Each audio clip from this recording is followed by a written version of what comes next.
NBC27 Friday Night Overtime.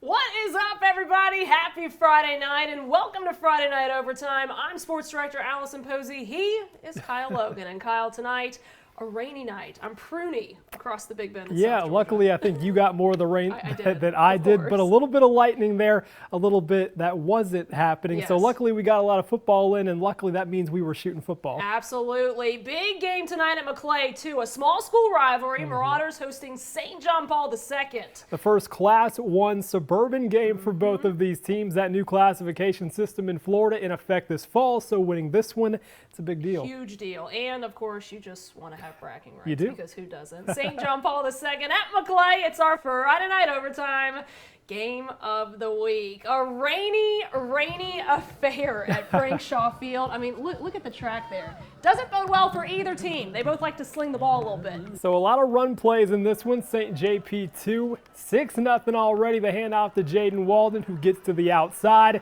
He's taken down inside the 10-yard line. Down there. Walden, he says, give me the ball. I got to finish this job. And he does just that. Easy score for 6 more points. Panthers go for 2. The conversion fails. So it's 12-zip. Later, though, Travis Mosley wants in on the action. He gets the handoff, and he works it in for the touchdown. The Panthers, yeah, they lead this one. He just got the ball over 18-0 in this one. The rain's slacking off a bit, and now we get to see that offense through the air. Tremaine Hughes, beautiful ball. Check the catch, though. Jamari Blackshear up top, hauls it in. Panthers with all the offense tonight. McClay couldn't get it rolling. Big win for St. JP 2. 39-0, Kyle, the final score on this one. It's a big win for JP2. It was a wet first half of football between Gadsden County and Lincoln Friday night at Gene Cox. Lincoln holding a 5-0 lead after the first to the second. The Trojans adding to it. That's Raylan Wilson, the Georgia commit, and it's 11-0 here. There we go. There's just across the goal line. Connor Gilbert recovers it. The Trojans lead it 13-0. Lincoln, no issues tonight. They stay undefeated, 3-0 now, 33-0. Allison over the Jags. Big win. A little border war action going down at Childs tonight. The Timberwolves hosting a red-hot Thomas County Central team, a team that's given up just 21 points all year, and they have scored, get this, 116. Not bad. So the T-Wolves, they've got their hands full tonight as they look for their first win of the season. Central with the ball first. Ricky Fulton doing what Ricky does best, and that's run the rock. Diving into the end zone for the score, and the Jackets, they lead 7-0. They can throw the ball a little bit too. Sam Brown to the big tight end, Malachi Thomas, who picks up the first down.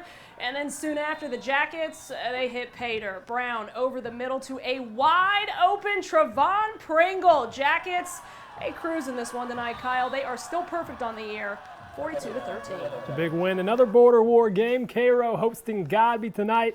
Cairo led 19-6 at the break, and they opened the third in a big way. How about the first play? Braylon Robinson to Justin Bryant.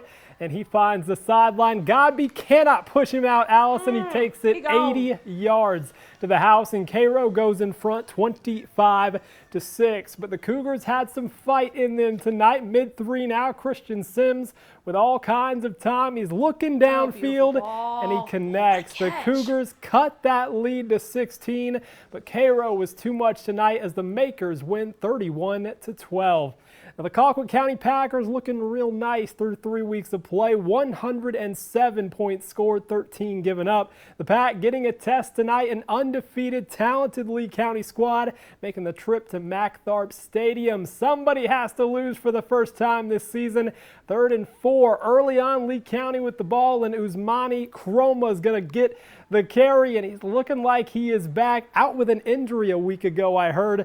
Ready to go this week. A 45-yard score. The Packers forced to punt, but wait, he's going to fake out the Trojans. Don't tell me he's Allison. gonna go all the way. Oh, I think you answered it. 75 yards to the house. The Trojans would bounce back. Though once we get there, after we see this 75-yard score. 75 yards. Big score for Colquitt County. Lee County, though, bouncing back to Marius Williams, going to block the PAT. It was 7-6. A little bit later, Nico Fan, this is him. Colquitt County scoring again, 65 yards there. And you see that 2-point conversion. The Packers would go up 14-7. Lee County keeps it close for a while. Big win, Allison, for the Pack tonight, 48-27. Colville County is good. Now Clinch County, another undefeated South Georgia squad looking to stay that way, facing Cook, who upset Brooks County last week. Clinch under pressure. Keegan Clayton gets it off somehow. That's caught by Jeremy Bell, but they can't capitalize. Cook, though, all the capitalizing. Nice Sean Wallace, the touchdown grab. A little bit later, Clinch County back on offense. Clayton throwing the ball to Trevon Brown, where he brings it in for the score, but Cook, they score a whole lot more tonight. Panthers, their first loss of the season, 43-13. Cook gets the win. We got a whole lot of football left to talk about, guys, so cheerleaders, you know what to do. You're watching Friday Night Overtime on ABC 27.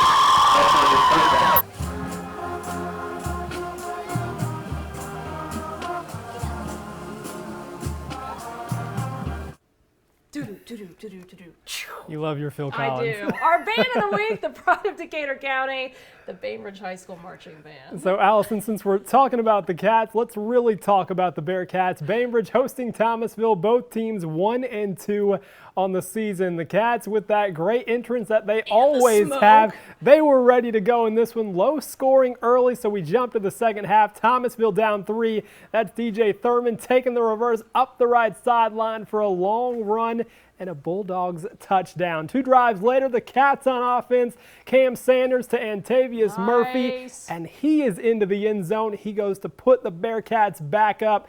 Following a block punt, the Cats another chance, and they do. Keenan Phillips over the pile to extend that Cats lead. The Bearcats go on to win this one 31-7. Brooks County, they were upset last week, looking to get things back on track this week. Trojans at Mitchell County. Chris Cole finding 15, and that sets up this. Javen Watts calling his own number. He runs it in. Big man. Brooks led 8-0 early, and they cruised tonight.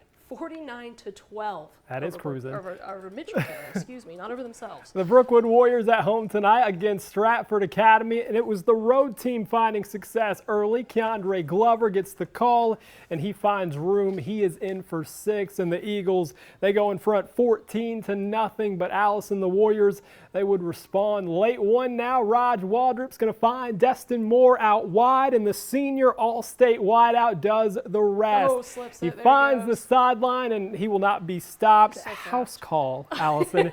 Cuts into that lead, but a tough night for Brookwood. They lose 42-20. Now, when we talked with Osceola Christian head coach Colby Roberts this summer, he told us he was excited for his team. Numbers at an all-time high, and this squad moving down to 1A Rural, giving them a better chance to compete. Starting the second half here, hosting St. Francis, it's 46-0. Already. Osceola Christian. With that many points, let's just play defense. Ryan Moody putting a stop to the scrambling St. Francis quarterback, and guess what? We got there too late. All the offense done. 46-0, the final score. That's okay. It's a win. The Suwannee Bulldogs at home tonight against Chiefland, and it would be the Indians striking first in this one. Dakota Fisher, he's going to find daylight after he stiff arms a man, and he goes 70 yards to the house to give the road team a 7-point lead. But everyone's coming back and responding. Allison, the Bulldogs a little later, getting it done through the air. Bronson Tillotson to Cody Lang. We're tied. Nice. A low-scoring affair tonight, though. Chiefland wins 14-13. The Dead Sea seeing some action tonight. Rickards on that beautiful blue turf, hosting Navarre. Visitors in control the entire game. They led 31-0 at the half.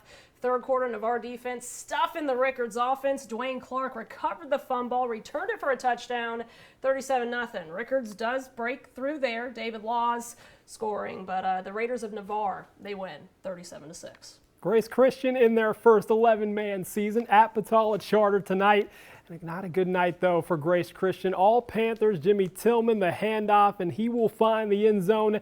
Patala takes the lead, and it would just continue after that. Devin Marshall gets in on the action, and the Panthers could not be stopped tonight, Alice, and they win big, 40-6 over the Cougars. Little Flashback Friday action. Throwing it back to last night, Florida High hosted Taylor County. Second quarter, Seminoles already up 14-0. QB Jeremy Johnston, Ashton Hampton The ball's tipped, but Hampton juggling it. Hot potato. He Still holds it just as in. good. Seminoles lead 20-0 over the Dogs. A little later, how about some defense? Jaden Smith coming up with the INT Allison, and it was a big night for the Noles. Oh, yeah, it was. That leads to another Florida High touchdown. They win big, 48-0.